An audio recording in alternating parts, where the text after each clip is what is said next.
Bienvenue au match parfait de la rédaction, c'est l'édito et c'est maintenant.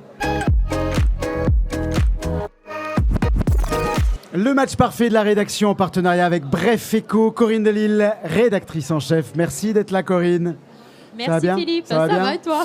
Ça va toujours bien pour parler d'une destination qui commence sérieusement mes amis à intéresser les entreprises d'ici. Il s'agit du Maroc.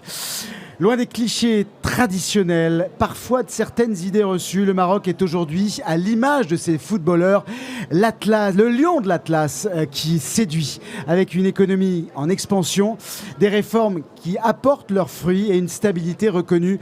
Surtout, un plan de développement pour 2030 qui attire les investisseurs du monde entier. Corinne, les entreprises ici, elles ne s'y trompent pas. Elles sont de plus en plus nombreuses à nouer des relations avec des partenaires économiques de l'autre côté de la Méditerranée. Oui, Philippe, effectivement, le Maroc et la région Auvergne-Rhône-Alpes entretiennent des relations de longue date à travers différents accords de coopération. En avril dernier, par exemple, il y a une délégation régionale qui s'est rendue au Maroc dans le cadre du Salon international de l'agriculture. Et il y a plusieurs entreprises de la région qui ont également compris l'intérêt que représentait le marché marocain, mais dans plein de secteurs d'activité.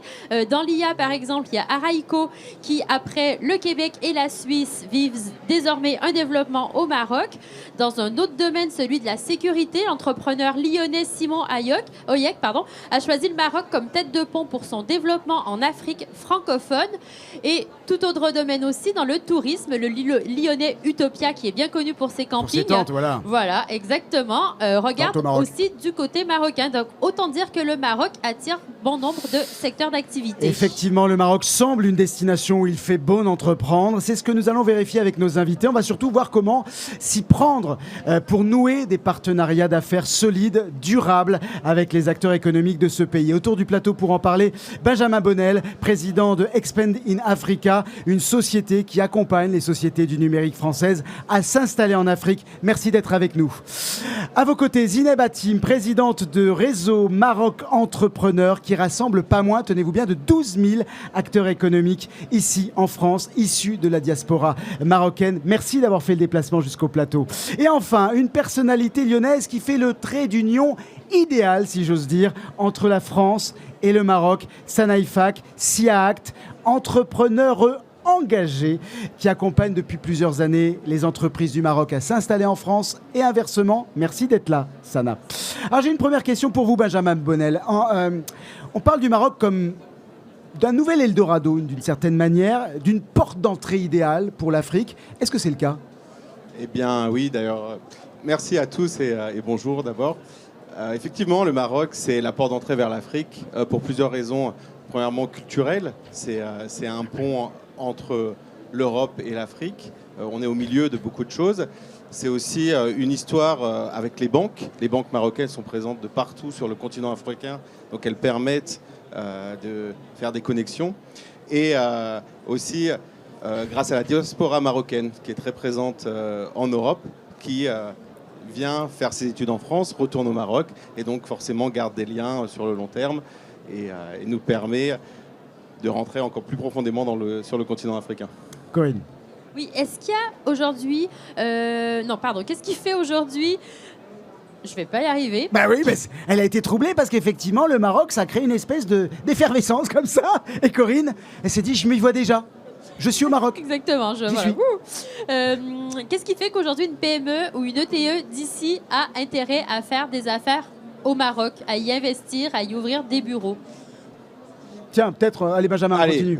Premièrement, parce qu'il fait bon vivre. Au Maroc, la vie est belle, les gens sont sympas, il fait beau.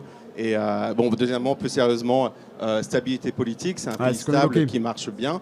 Et on trouve de la main-d'œuvre qualifiée, des gens sérieux et engagés. Puis pour nous, ce qui nous concerne, c'est en termes d'expansion. C'est encore une fois une porte d'entrée vers l'Afrique importante. C'est un hub régional qui ouvre à plein d'opportunités. Corinne. Je me tourne vers vous, Sana. Philippe l'a abordé, le plan Maroc Digital 2030, le mondial en 2030. Est-ce qu'on peut dire qu'aujourd'hui, c'est le bon moment pour investir et se développer au Maroc ? Oui, tout à fait. Alors, merci encore de m'accueillir aujourd'hui. C'est un vrai bonheur et un vrai honneur pour moi de parler de mon pays de cœur, le Maroc. Donc, je vous le confirme, c'est même trop tard. C'est-à-dire qu'il faut se dépêcher.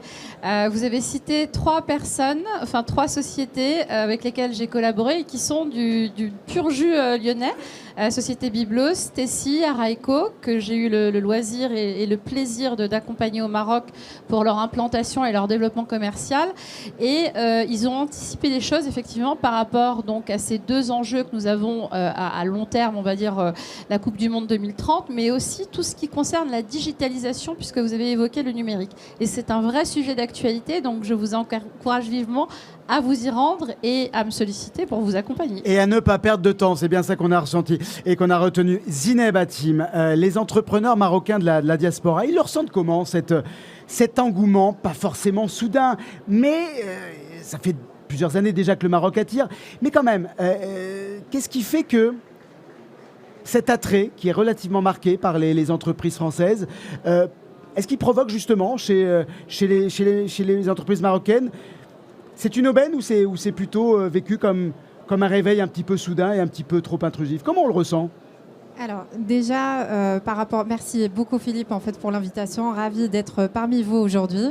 Ce que je peux dire déjà, c'est l'attachement des Marocains du monde envers le Maroc, et c'est un attachement qu'on n'arrive pas à expliquer, qui a toujours été le cas. Et c'est vrai qu'on ressent un engouement dernièrement sans précédent de la diaspora marocaine, des entrepreneurs d'origine de la diaspora marocaine, mais aussi des entrepreneurs tout court. Parce que ce qu'il faut savoir, c'est que le Maroc, c'est aujourd'hui, le Maroc, c'est le pays de l'industrie. C'est pas que le pays du tourisme, c'est aussi le pays de l'industrie. C'est le pays où le capital humain est formé.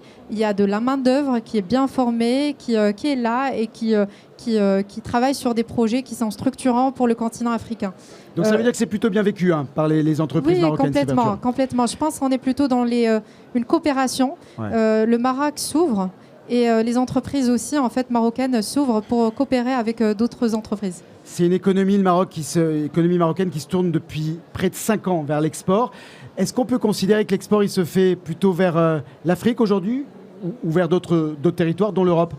Le Maroc a toujours, je pense, été positionné dans le continent pour travailler aussi avec les autres pays du continent africain, mais n'a pas forcément une vision d'avoir une exclusivité en termes de coopération économique. Le Maroc s'ouvre vers le monde, a toujours été ouvert en fait vers le monde et a coopéré avec tous les pays. Est-ce que pour vous tous, c'est une opportunité qui va dans les deux sens finalement? C'est la question. Et Benjamin, peut-être pour commencer? Évidemment. Je pense que c'est un pays qui s'ouvre, donc ça permet aux acteurs internationaux de rentrer, mais aussi on voit de plus en plus de Marocains réussir à l'étranger, puis de toute façon les Marocains ont toujours réussi, donc ça me semble être une opportunité assez équilibrée. Sana? Oui, ce qu'on a oublié de préciser tout à l'heure, c'est que vous avez parlé de stabilité politique. Alors, nous, on a la chance d'avoir un roi qui a une vision extraordinaire depuis maintenant 25 ans de règne, 26, si je ne dis pas de bêtises, depuis cet été. Et effectivement, il a eu à cœur, durant toutes ces années, d'exporter le savoir-faire marocain dans tous les secteurs d'activité. Donc effectivement, on parle de tourisme, artisanat, mais l'industrie automobile, par exemple, devient un des secteurs les plus importants, pas que sur le continent africain, mais au monde.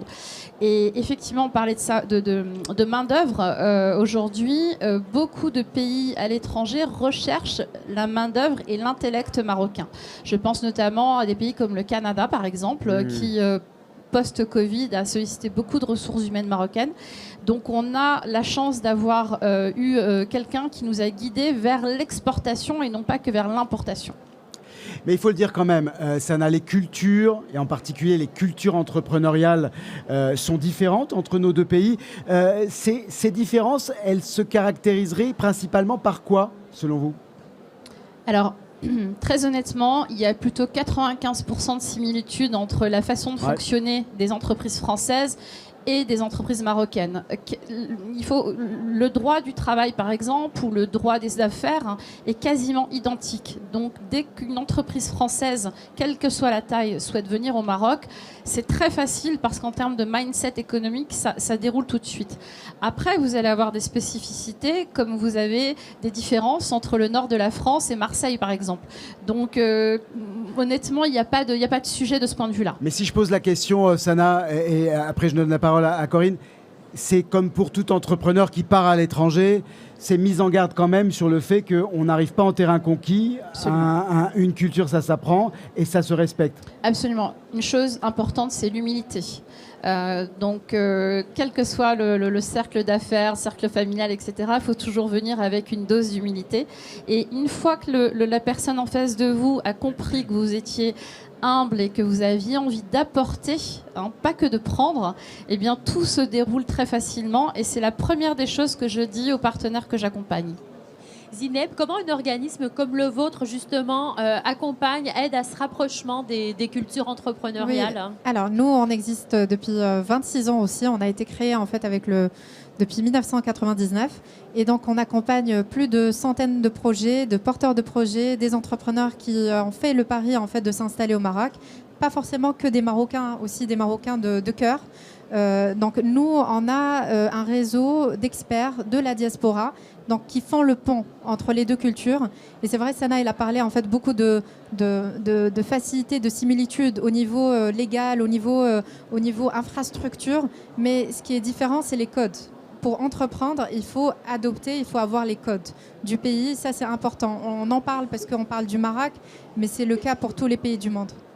Vous, Benjamin, qui accompagnez justement des entreprises françaises en Afrique, en particulier aussi au Maroc, comment on travaille justement à leur permettre d'apprendre ces codes ou du moins de les intégrer? Est-ce qu'il y a une méthode pour ça? Il n'y a pas vraiment de méthode, il faut y aller, il faut passer du temps, faut y aller pour de vrai. Beaucoup de gens y vont avec beaucoup d'a priori, restent une semaine et reviennent en se disant ça va être trop compliqué, ils ne travaillent pas comme nous. Mais ce sont généralement des pays qui sont accueillants au niveau business. Et voilà. Faut pas hésiter. C'était justement ma première question. Est-ce qu'il demeure aujourd'hui des a priori de la part des entrepreneurs français vis-à-vis du marché marocain et plus globalement du marché africain qu'il faut faire tomber, quoi? Qui veut répondre là-dessus? Benjamin? Oui, surtout de la part des Français qui vont faire du business en Afrique et au Maroc. Il y a toujours ces idées que ça va pas vite, ils sont lents, c'est pas travailleurs, ils sont voleurs, je sais pas quoi. Ce qui n'est pas le cas du reste du monde. On voit les Américains, les Chinois, les Turcs arriver, les Canadiens, et ils arrivent à trouver des contreparties intéressantes. Donc oui, nous, il y a beaucoup de gens qui ont encore peur et qui arrivent avec leurs vieilles idées, et c'est malheureusement un mythe à démonter. Sana, là-dessus? Oui, mais étant donné que je les accompagne tellement bien, ils n'ont pas d'a priori après. Elle est bonne, Sana, hein. Elle est très très bonne, hein. Elle est très en forme en plus. Dans ce contexte de mise en garde, surtout d'efforts de lecture des réalités propres à chaque pays, il y a des passerelles qui existent, il y a des programmes qui existent. Chez Maroc Entrepreneur, vous avez notamment un programme d'accompagnement à la création d'entreprises. Il s'appelle Tremplin Maroc. De quoi s'agit-il en 2 mots? À qui s'adresse-t-il ce programme? Alors, Tremplin le Maroc, comme le nom l'indique, c'est le tremplin vers le Maroc. C'est un des premiers programmes d'incubation qui a été créé par la diaspora, pour la diaspora. Donc, c'est un programme où on accompagne pendant 8 mois les entrepreneurs à connaître l'écosystème marocain, à connaître les institutions qui œuvrent pour l'entrepreneuriat et qui accompagnent les entrepreneurs. Donc on a un accompagnement sur mesure et surtout en fait c'est une famille Maroc Entrepreneur et c'est un réseau qui reste soudé même post-accompagnement. Et la deuxième partie de question, ça s'adresse à qui, s'il y en a qui sont intéressés? N'hésitez pas à candidater, on est en plein lancement d'appel à candidature. Donc, si vous avez un projet lié au Maroc, si vous êtes marocain de cœur, si vous avez envie d'entreprendre au Maroc, vous êtes le bienvenu. Donc c'est quoi? C'est PME, ETI, Complètement, tout type d'entreprise et on s'adapte en fonction du profil. Le but c'est surtout en fait d'avoir des entrepreneurs à impact. Parce que quand on fait de l'entrepreneuriat, le but c'est d'avoir un business qui marche, mais c'est surtout en fait de créer de l'impact. Et ça, c'est ce qu'on essaie de défendre au sein de Maroc Entrepreneur. Un autre programme qui a été créé récemment, Benjamin Bonnel, avec l'incubateur de start-up lyonnais H7, le programme Hyperlink, qui est finalement l'un des rares programmes quand même d'accompagnement français à destination des start-up africaines. À quels besoins spécifiques répondait ce programme? Oui, donc on a lancé l'année dernière la première édition de Hyperlink avec mon ami Malik Diouf, qui est le président fondateur de l'Africa Mobile, et avec H7, on fait venir 3 entrepreneurs africains en France pendant 0 to 1, donc qui est l'événement phare du H7, et qui suivent un petit parcours d'accompagnement. On a notamment un lauréat marocain de l'année dernière qui s'appelle Jorocash, une super start-up, un wallet électronique. Donc voilà, l'idée c'est d'offrir à ces entrepreneurs l'opportunité de voir comment ça se passe en France et peut-être de trouver des partenaires, des investisseurs, et en plus de rencontrer ils ont tout un programme d'accompagnement avec plein de stakeholders différents. Bon, mais ça peut être intéressant. Tiens, on va faire venir un entrepreneur brillant, jeune entrepreneur, Nabil, avec nous. Venez nous rejoindre. Nabil, il a créé une plateforme géniale, s'appelle Daret. C'est une plateforme de gestion des tantines. Vous connaissez les tantines? Bah, il vous expliquer. En 2 mots. Merci beaucoup Philippe d'abord pour l'invitation et aussi Les tantines, voilà, il faut en parler. Donc, les tantines, c'est un système ancestral qui existe depuis l'existence de l'humanité, qui consiste à regrouper une dizaine de personnes autour de la table, généralement des membres de la famille ou des proches, pour épargner ensemble et avoir des fonds, soit pour gérer des projets ou par exemple épargner pour épargner, parce qu'aujourd'hui on sait qu'avec toute notre économie, avec l'inflation et tout, c'est un peu difficile. Donc l'objectif, c'est de digitaliser ce concept grâce à une application qui va faciliter la gestion des tantines en mode digital en 2025. Alors vous êtes accompagné par Maroc Entrepreneur, c'est bien ça? C'est ce que je comprends. Qu'est-ce que vous recherchez concrètement? Justement, parce qu'on a parlé des entreprises françaises qui voulaient aller au Maroc. Inversement, tac, qu'est-ce que vous voulez ici en France, Nabil? Aujourd'hui, ce qu'on cherche aujourd'hui, c'est vraiment des investisseurs qui puissent nous aider à se développer en France, sachant qu'en France, il y a une grande diaspora africaine et marocaine. Et aussi pouvoir développer toute l'activité en Europe et aussi en Afrique. Voilà. Bon, il va y avoir peut-être avec Benjamin. Il faut qu'on se parle. Il faut qu'il se parle. Voilà, ça va connecter. Voilà, ça s'appelle comme ça. Merci beaucoup, Philippe. Restez avec nous, Nabil. Je vais poser une question à Sana, parce que Sana, elle vous connaît bien aussi. Sana, créer des ponts, des passerelles entre les PME françaises et marocaines, c'est aussi un peu l'idée et le projet Sahara Connect. Est-ce qu'on peut en dire un petit mot de ce projet-là? Magnifique projet. Oui, absolument. Sahara Connect est un projet. Je l'ai mal prononcé. Refaites-le-moi. Sahara Connect. Je vais essayer de l'apprendre. Non, mais tu as du Maroc dans le sang, donc ça va venir très vite. Elle essaie de me charmer. Oui, c'est un projet qu'on va lancer. Alors, il faut savoir que le 6 novembre, nous allons fêter les 50 ans de la Marche verte, qui, pour ceux qui souhaitent savoir ce que c'est exactement, je ne vais pas le développer maintenant, mais je vous invite à aller voir sur historique du Maroc, exactement un reportage magnifique sur Sa Majesté, sur LCP. Je fais de la pub pour la concurrence. Et donc, les 50 ans de la Marche verte, le 6 novembre, vont permettre donc à notre peuple de s'approprier le Sahara, qui nous appartient depuis toujours d'ailleurs. Et donc, nous allons lancer un événement qui va s'appeler Sahara Connect, dans lequel on va gérer plusieurs domaines. Donc, la tradition, le numérique et la connexion entre les peuples africains. Et dans cet événement-là, l'objectif, ce sera effectivement de développer les relations panafricaines et de montrer qu'aujourd'hui, le Maroc, le Sahara, a une place centrale dans l'économie mondiale. Voilà. Mais il manque un élément central quand même, Sana, dans ce projet, la place des femmes, parce qu'on ne le précisera peut-être pas suffisamment, mais les femmes entrepreneurs au Maroc et les femmes dans la gouvernance des institutions marocaines ont une place importante. Ça, il faut le souligner quand même. Alors, aussi. Je tiens à le souligner, je le dis systématiquement. Nous sommes en France. On n'a pas de gouvernement en ce moment, donc je ne peux pas citer ça en exemple. Mais au Maroc, vous avez plus de la moitié des ministres du gouvernement qui sont des femmes, et pas à des postes minimes. Ministère de la Transition numérique, ministère de la Transition écologique, ministère des Finances. Et donc, je parle beaucoup de Sa Majesté, mais ça, c'est une volonté très claire qui a été de dire que dans toutes les institutions du Maroc, il doit y avoir une part égale entre les hommes et les femmes. Pourquoi ? Parce que les femmes mènent le monde, comme dirait Beyoncé. Et grâce cette référence-là, je l'avais pas, mais c'est important de l'avoir quand même. Who rules the world? Je vais pas la chanter là, mais tu pourras. Et donc c'est vrai que l'apport des femmes est très important par rapport à l'application de Nabil. Il faut savoir que ce sont souvent les mamans, les grands-mères qui ont permis ce système d'épargne, et c'est souvent les mamans qui permettent de faire vivre une famille. Donc dans toutes les économies, quelles qu'elles soient, mais surtout au Maroc, la femme est une personne importante. N'oubliez pas, c'est la femme qui donne naissance à tous ces hommes. Oui. Nabil veut rajouter quelque chose après Corinne, et très rapidement. Nabil, si je peux rajouter quelque chose, oui, bien sûr. En fait, qu'est-ce qui m'a poussé à lancer Daret, c'est quand je me suis marié, ma femme en faisait à la maison, et je voyais qu'elle avait des difficultés à gérer Daret. Daret, c'est la traduction de tantine en arabe.